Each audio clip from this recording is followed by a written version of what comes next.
बच्चों, इस भाग में हम उन प्रश्नों की चर्चा करेंगे जो प्रश्न एप्लीकेशन बेस्ड हैं और जो यूनिट टेस्ट में तीसरे भाग में आने वाले हैं। ये प्रत्येक यूनिट से ऐसे 10 क्वेश्चन आएंगे, प्रत्येक के 4-4 अंक होंगे। आज हम ऐसे कुछ 3-4 प्रश्न ले रहे हैं। इनको अब कैसे हल करना है ये बहुत कठिन नहीं है, इसके बारे में आप लोगों को बहुत ज़्यादा डरने की ज़रूरत नहीं है, बहुत आसान रहते हैं। केवल आपको थ्योरी समझ लेना पड़ती है और थ्योरी समझ करके ही इनका आंसर दिया जा सकता है। सीधी सीधी किताब से उतार करके इसका आंसर नहीं दिया जा सकता। आज हम कुछ ऐसे 3-4 प्रश्नों की चर्चा करेंगे। देखिए, पहला प्रश्न है, एक आयनिक ठोस में ऋणायन ए से SCP संरचना बनती है और धनायन से चतुष्फलक की रिक्तियों की 75% संख्या भरती है। योग का सूत्र निर्धारित कीजिए। अब हम देखेंगे इसको कैसे हल करते हैं। यहाँ देखें आप, SCP में ऋणायन ए द्वारा चतुष्फलक की संरचना बनाई गई है।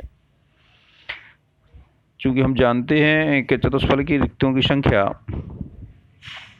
ऋणायनों की संख्या से 2 गुनी होती है, यानी ये हो जाएगा रिक्तियों की संख्या बराबर 2 गुणे ऋणायन ए की संख्या। अब हमें प्रश्न में दिया गया है कि धनायन बी द्वारा भरी गई रिक्तियों की संख्या कुल रिक्तियों का 75% है। तो कुल रिक्तियों की संख्या हो जाएगी 2 गुणे 1 आयनों की संख्या गुणे 75%।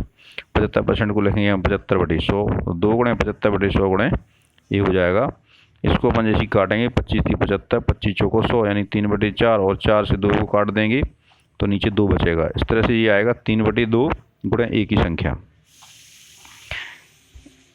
अब ये संख्या किसकी आ गई, बी यानी धनायनों की संख्या। तो जो धनायनों की संख्या है वो ए की संख्या के 3/2 गुना है, यानी 1.5 गुना है।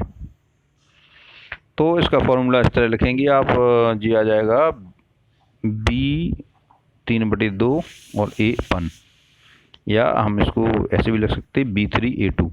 आपको पता है कि धनायन को हम पहले लिखते हैं और ऋणायन को बाद में लिखते हैं, इसलिए जी आ जाएगा B3A2। तो इस तरह से फॉर्मूला बन जाएगा B3A2। अब हम बात करेंगे दूसरे प्रश्न की। अब देखिए, दूसरा प्रश्न यहाँ पे दिया है, एक धात्विक क्रिस्टल जिसकी एकल कोष्ठिका की कोर यानी भुजा की लंबाई 2 एंगस्ट्रम है, धातु का घनत्व 2.5 ग्राम प्रति घन सेंटीमीटर है।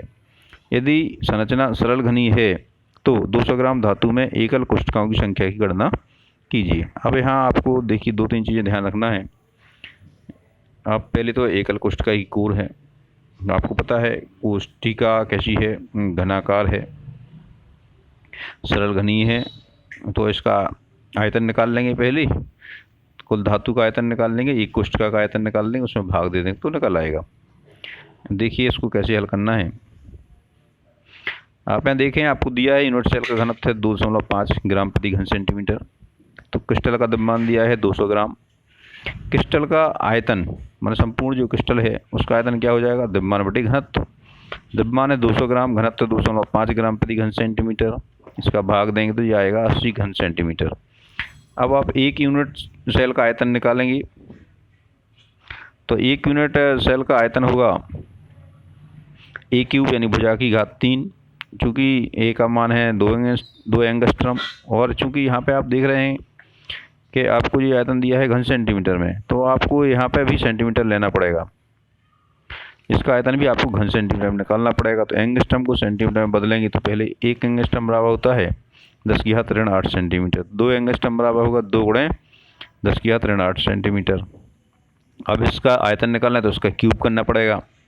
तो ये क्यूब करेंगे तो ये आएगा 2 गुणे 2 गुणे 2 यानी 8 और 10⁸8 8 2 16 8 3 24 यानी 8 गुणे 10⁻24 घन सेंटीमीटर हो जाएगा। अब आप यूनिट सेल की संख्या निकालेंगे तो पूरे क्रिस्टल का आयतन बटे एक यूनिट सेल का आयतन, क्रिस्टल के आयतन में एक यूनिट सेल का भाग दे देंगे तो ये हो जाएगा 80 घन सेंटीमीटर बटे 8 गुणे 10⁻24 घन सेंटीमीटर। 8 धाम 80 10 आ जाएगा, और ये 10⁻24 से नीचे ऊपर ले जाएंगे तो घात धन में आ जाएगी। अब इसको हम इस तरह भी लिख सकते हैं, 8 एकम 8 1 हो गया तो ये 1.010⁻25 सेल की संख्या आ जाएगी। तो ये सेलों की कुल संख्या कितनी हो गई, 10⁻25। अब आप तीसरा प्रश्न देखें। तीसरा प्रश्न है, एक एफसीसी यानी फलक केंद्रित घनी जालक में संरचना वाले तत्व का घनत्व 6.23 ग्राम प्रति घन सेंटीमीटर है और एक कोर की लंबाई 400 पिकोमीटर है, तो तत्व का परमाणु द्रव्यमान ज्ञात कीजिए। अब देखिए इसको अपन कैसे हल करते हैं। इसमें आप देखिए आपको सेल का घनत्व का सूत्र याद होना चाहिए।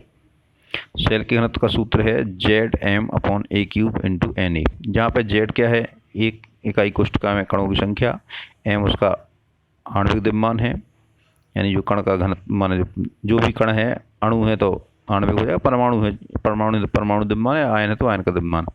तो यहाँ पे परमाणु ले रहे हैं तो ये परमाणु द्रव्यमान हो गया m, a हो गया उसकी कोर और Na हो गया एवोगैड्रो संख्या। आपको घनत्व दिया है 6.23 ग्राम प्रति घन सेंटीमीटर रख दिया आपने। यहाँ पे चूंकि फलक केंद्रित घनी क्रिस्टल है, प्रत्येक फलक केंद्रित घनी क्रिस्टल में कणों की संख्या 4 होती है, तो ये 4 अपन ने यहाँ रख दिया जेड की जगह पे।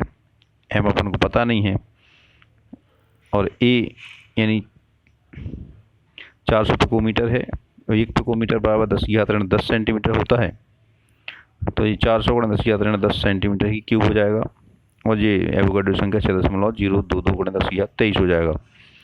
अब आप m को रखेंगे तो ये इस तरफ आ जाएगा, यानी गुणा में हो जाएंगे, तो ये हो जाएगा 6.23 × 400 × 400 3 बार गुणा करेंगे तो 4 चौको 16 चौको 64 हो जाएगा।